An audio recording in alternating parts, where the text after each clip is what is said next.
Immigration do you deal with more than the other? Do you deal with I deal with every aspect of it. everything? Yeah, everything. Things, even things that are abroad or things that are throughout the U.S. Because my clients are all over. Okay, so you have clients that actually call you from overseas. Correct. Okay. What is your weakness in immigration? Where do you feel? Well, it's not so much of a weakness as what I cannot take. Maybe. Okay. Your pet peeve. Yeah, maybe. Pet peeves.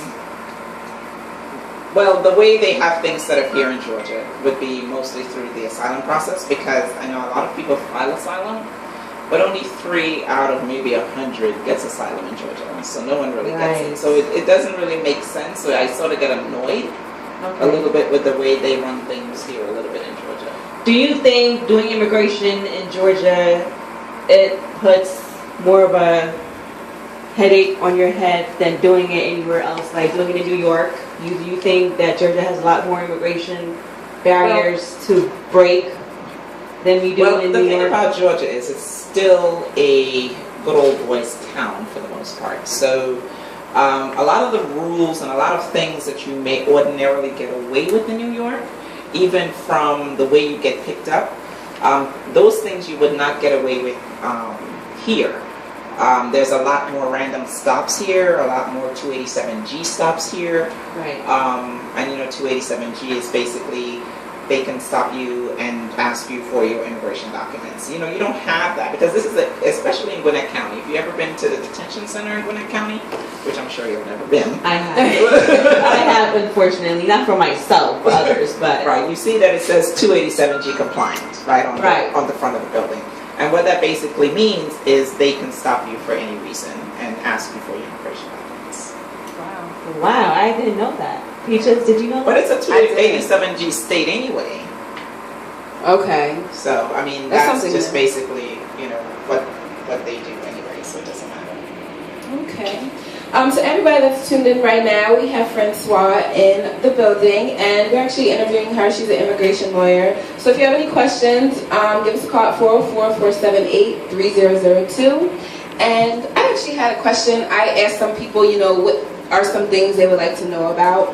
And one of the questions was, how does it work if a same-sex marriage moves to the U.S. and then they're moved to a state where they aren't allowed to, you know, be married because of same-sex, because of laws? Is there a way to work around that as far as that goes? They do same-sex marriages all over the place now. So it's in terms of immigration, it doesn't matter. Okay.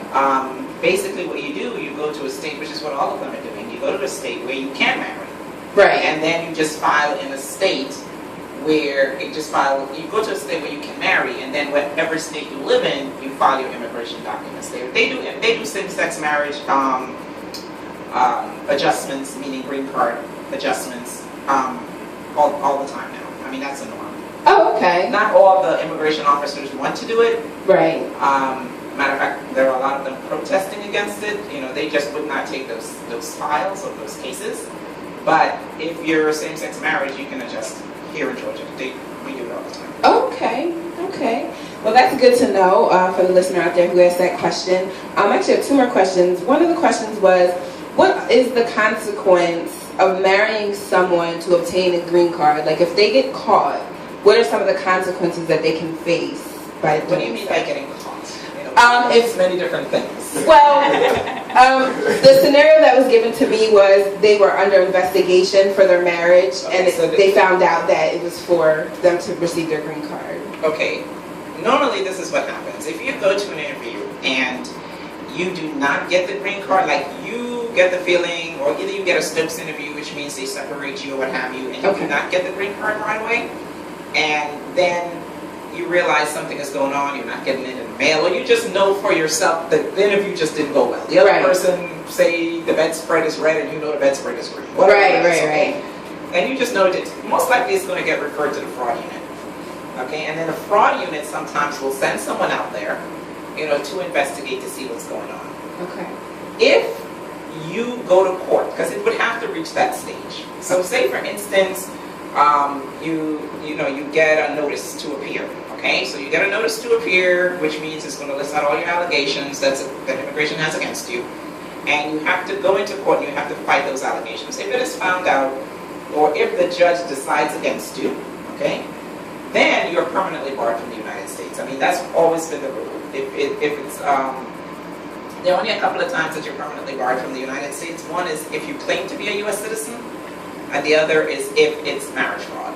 Now, claiming to be a U.S. citizen has some caveats and some exceptions. You know, if you were here prior to 16 and you grew up here and you believed yourself to be a U.S. citizen, and then you claim to be a U.S. citizen, then, you know, you have to go through a hearing, and then oftentimes they would not remove you. But, however, if you claim to be a U.S. citizen, like a lot of people do it on the driver's license, or you decide you want to vote, or something to that effect, oftentimes they will remove you, and it is a permanent bar. So it's not like they just give you a fine, it's like you gotta go, pretty much. There's no in-between with that situation. If the judge, unless you want to appeal it, and you can appeal to the BIA, and if you lose, you can appeal to the 11th Circuit here in Georgia, but oftentimes a lot of people would not appeal, and oftentimes the grounds are pretty substantial against you when it's even come to that point. So, you know, they probably have witnesses, they already have statements, they have video, they walked into the house, you admitted it. I mean, there's usually something like that. Right. Okay.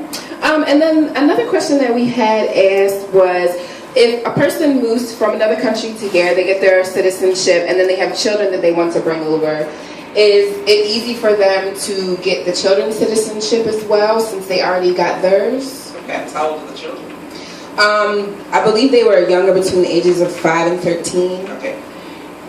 If the parents came here and they now have citizenship, they can apply for their children. Okay, it tends to be a little bit quicker when you're a minor.